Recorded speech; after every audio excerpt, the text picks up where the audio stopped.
말씀만을 신뢰한 아브라함.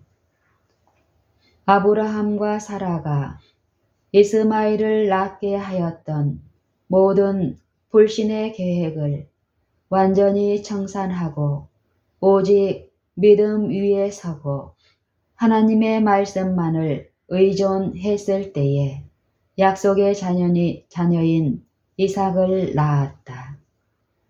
아브라함이 사라의 말을 들었을 때에는 완전히 하나님의 말씀을 따르는 노선과 참된 믿음에서 벗어났었지만 이제 오직 말씀과 참된 믿음으로 돌아왔었기 때문에 하나의 시험을 통과해야만 비로소 그의 믿음을 의로 여기신다고 분명히 말씀하실 수 있다.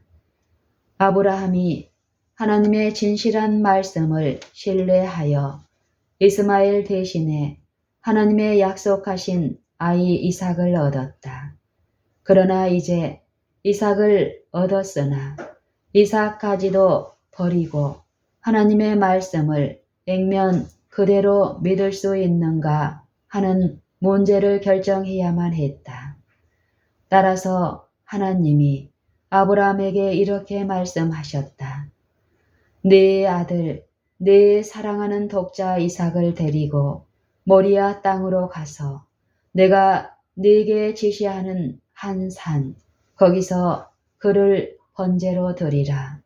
창세기 12장 2절. 아브라함은 오직 말씀만을 신뢰하여 하나님으로부터 이삭을 받았다. 이삭만이 하나님의 말씀에서 약속하신 자손이었다. 이삭이 태어난 후에 하나님은 그 말씀을 확증하시면서 이삭에게서 난 자라야 내 씨라 칭할 것임이니라 고 말씀하셨다. 창세기 21장 12절. 그런데 지금 하나님의 말씀이 이르러 네 아들, 네 사랑하는 독자 이삭을 데리고 가서 번제로 드리라고 하였다. 하나님이 아브라함에게 네 자손이 하늘의 별과 같이 번성할 것이며 이삭에게서 난 자라야 내 씨라 칭할 것임이니라. 네 자손을 인하여 천하 만민이 복을 받으리라고 하셨는데 지금 이삭을 번제로 드리라는 것이다. 창세기 26장 4절.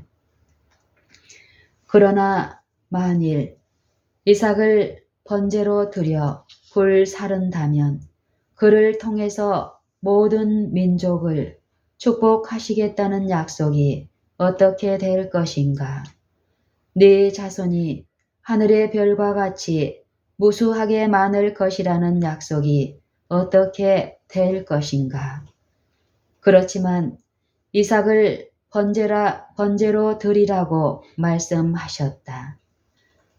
아브라함은 전에 오직 하나님의 말씀을 신뢰하고 이스마엘을 버렸다. 그러나 지금 그런 정도가 아니다. 오직 하나님의 말씀만을 신뢰하고 이삭을 버려야 한다.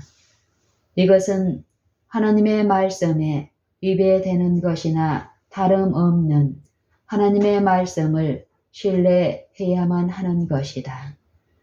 그러므로 아브라함은 바랄 수 없는 중에 바라면서 이삭을 드렸다. 하나님께서 네 자손이 하늘의 별과 같이 되리라. 이삭에게서 난 자라야 내 씨라고 칭하리라. 이삭을 제물로 바치라 고 말씀하셨다. 아브라함은 하나님께서 이 말씀들을 조화시켜야 한다고 주장하지 않았다. 이 말이 모두 하나님의 말씀이라는 것을 그가 아는 것으로 충분하였다.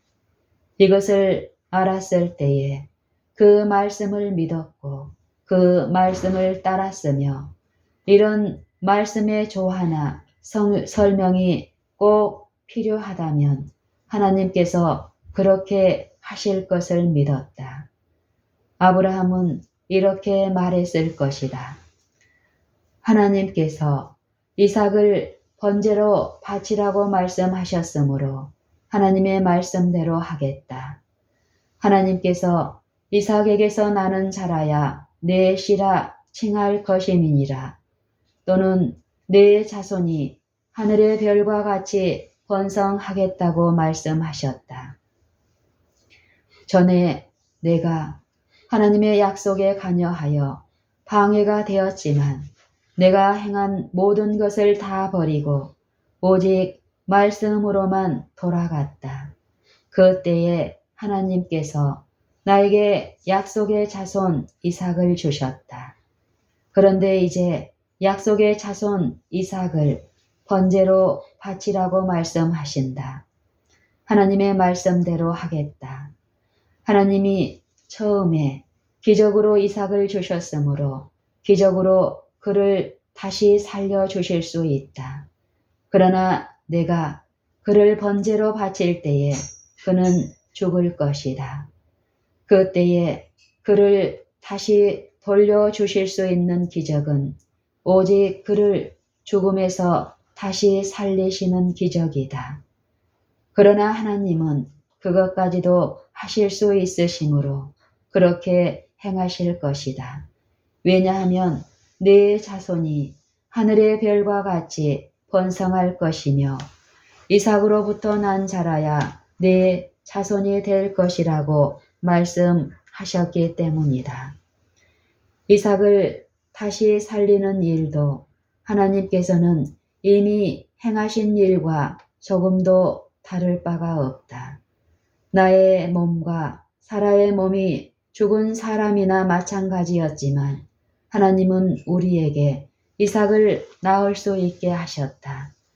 하나님은 이삭을 다시 살리실 수 있으시므로 이삭을 다시 살리실 것으로 여호와를 찬양하라.